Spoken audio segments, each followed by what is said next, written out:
салом дӯстдорони футбол, дар рӯзае ки ҷоми Аврупо нест мо имкон дорем ба ҳазур дар бораи дигар хабарҳо гап занем. Аслан трансферҳои муҳим имрӯз мавриди баррасӣ қарор дода мешавад. Ниҳоят Лионел Месси агенти озод шуд. Лапорта дарҳол нишон дод ки президенти кордон мебошад. Ӯ ҳамчун агенти озод имкон дорад беҳтарин бозингари ҷаҳонро ба даст орад. ПСЖ ба галактикаи нави футбол табдил меёбад. РАСМАН Ҷейдон Санчо ба Англия баргашт. Баъд аз гузаштани ташхиси тиббӣ ӯ бозингари Манчестер Юнайтед мешавад. Дар Англия ду дастаи машҳури Эвертон ва Тоттенхэм баъд аз саргардониҳои зиёд соҳиби худро пайдо карданд. РАСМАН дар ин ду даста мураббии нав таъин гардид. Дар бораи ин хабарҳо дар видеои имрӯза маълумот пайдо карда метавонед. Дар ягон ҷо ба ҳазур шунед, мо бошад сар мекунем. дар як рӯз Тоттенхэм ва Эвертон дар хусуси сармураббиёни нави худ хабар доданд. Баъди ҷустуҷӯҳои зиёд дастаи шаҳри Лондон бо тренери собиқи Вулверхэмптон Нуно Эшпириту Сантош маслиҳат кард. Ин мутахассис ҳам аз Португалия мебошад ва бо тарзу усули коргузории худ ба ҳамватанаш Мауриньо монанд аст. ҷолиб ин ки бо дигар сифати худ Нуно Эшпириту ба дастаи Тоттенхэм муносиб мебошад. ӯ ҳам дар фаъолияти худ дар бозиҳои финалӣ зиёд ноком шудааст. Бо дастаи Рио Аве дар Португалия ин мутахассис соли 2013 ду маротиба финалисти бозиҳои ҷом буд. Акнун дар рӯзҳои наздик хабарҳои зиёде нашр мешаванд ки дар бораи Харри Кейн ва фаъолият накардани ӯ бо сармураббии нав мебошад. Дастаи Эвертон нигоҳ накарда ба норозигии мухлисони худ Рафаэл Бенитесро сармураббӣ таъин кард. Давоми як ҳафта дар қисмати дигари шаҳри Ливерпул ҷанг эълон шуда буд ки собиқ тренери дастаи якум набояд ба Эвертон даъват карда шавад. Ин дастаҳо бо ҳамдигар душмании сахт доранд, аммо барои Бенитес фарқ надорад. Ба хотири бозгашт ба Премер-лига ӯ розӣ шуд душмани ашадии Ливерпулро роҳбарӣ намояд. Ҷейдон Санчо ҷоми Аврупоро дар курсии эҳтиётӣ гузаронида истода бошад ҳам аз ҳама бозингари хушбахт мебошад. Ниҳоят ӯ ба Премер-лига бармегардад. Фабрицио Романо хабар дод ки Манчестер ва Боруссия ба тавофуқ расиданд ва тибқи он Санчо бо арзиши 85 миллион евро ба дастаи англисӣ пайваст мешавад. Бо ҷамъи бонусу арзиши ин футболбоз то ба 95 миллион расиданаш мумкин. Шартномаи Санчо 5 солро дар бар мегирад ва маоши ӯ дар як ҳафта 250 000 фунт стерлинг аст. Трансфери Ҷейдон Санчо барои Манчестер бешубҳа хабари хушҳолкунанда мебошад, аммо як ҳолати ташвишовар ҳам дорад.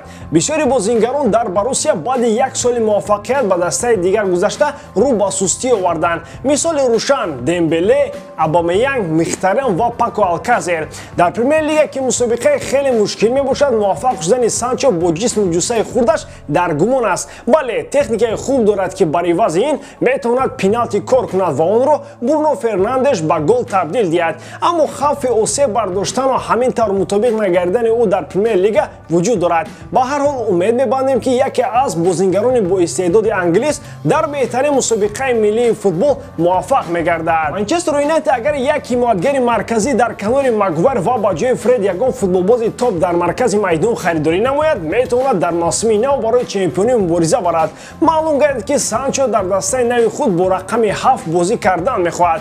Дар маъруфтарин дастаи Англия ин рақам мартабаи хеле баланд дорад ва айни ҳол ба Кавани мутааллиқ мебошад. Чӣ фикр доред дӯстон? Ҳамлагари уругваӣ ба ин рақам арзанда аст ё ин ки Санчо бояд бо ин рақам бозӣ кунад ҳамчун вориси арзандаи Ҷорҷ Бес, Эрик Кантона, Давид Бекхэм ва албатта Криштиану Роналдо. Ин рақам ба нафарони дигар ҳам дода шуда буд ки на он қадар муваффақ гарданд. Масалан Майкл Оуэн, Анхел Ди Мария, Мемфис Депай ва махсусан Алексис Санчес.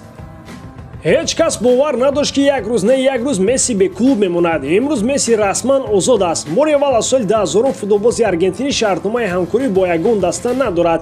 Албатта аз ҷиҳати ҳуқуқӣ чунин аст. Ба эҳтимоли зиёд ӯ шартномаи худро тамдид мекунад, аммо ҳақиқат ин ки капитани Барселона бори аввал бозингари ин даста нест. Месси давоми чанд рӯз ва чанд соат ҳам бошад дар таърихи футбол аз ҳама бозингари гаронарзиш миёни агентҳои озод аст. Дар ин рӯзҳо имкон дорад ба хотири бекор буданаш аз давлат кӯмакпулӣ гирад. ин хабар ҳазлу шӯхиҳои зиёдро ба вуҷуд овард ва дар ин миён гуфта мешуд ки Месси метавонад ба шуғли аҳолӣ муроҷиат карда ҷои кор ҷустуҷӯ намояд. ҷолиб ин ки Месси ва Серхио Рамос расман дар як рӯз агенти озод шуданд, аммо вазъият гуногун доранд. Барселона барои тамдид кардани шартнома бо капитани худ талош мекунад, аммо Реал сарвони худро пеш кард. Хабар нашр кард ки Рамос бо схемаи 1:1 ба дастаи ПСЖ пайваст мешавад. Дастаи шаҳри Париж расман чунин пешниҳодро ба футболбози чемпион 35 сола равон кардааст, аммо ӯ мехоҳад солона 13 миллион евро кор кунад. бори дигар мегӯем ки бо ин аҳвол Рамос ба худ ягон даста пайдо намекунад. дар хабари баъди мо оиди трансферҳои дастаи Париж пурратар гап мезанем. ҳоло бошад дар бораи Месси ҳаминро қайд кардан зарур аст ки футболбози аргентинӣ баъд аз ҷоми Америка бо дастаи Барселона шартномаи нав имзо мекунад. дар масъалаи қонуни ферплей як мушкиле эҷод шудааст ва ҳамин ки инро ҳал кунанд аз шартномаи нав бо Месси хабар медиҳанд. яъне ягон даста Мессиро агенти озод гуфта орзу накунада мешавад. истиқлол барои дар лигаи чемпионҳои Осиё муваффақ шудан метавонист як кӯшиш кунад, аммо фоида надоштааст.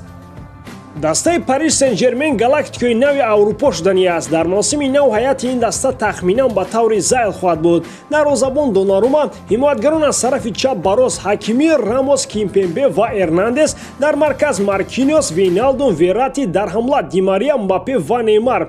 директори генералии дастаи Интер Бепе Мурато тасдиқ кард ки трансфери Ашраф Ҳакими ба ПСЖ кори ҳал шудааст. ҳамчунин маълум гардид ки аз ин муомилот дастаи Реал ҳам ҳаққи худро хоҳад дошт. барои тарбиятгирандаи худ дастаи шона аз фифа 2,1 миллион евро ба даст меоранд ки ин маблағ барои шиками Эден Азарро сер кардан ба дастаи Реал кӯмак мекунад. ПСЖ бошад барои дар ҷадвали мусобиқаи Лига 1 аз Лил пеш гузаштан ба як ҳимоятгари наздики 70 миллион евро сарф мекунад.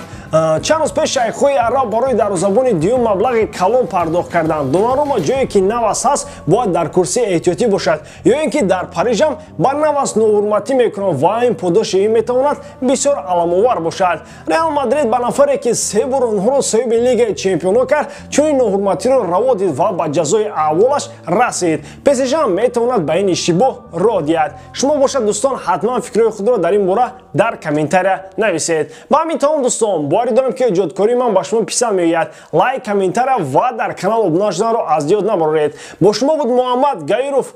Хай дар паноҳи Аллоҳ.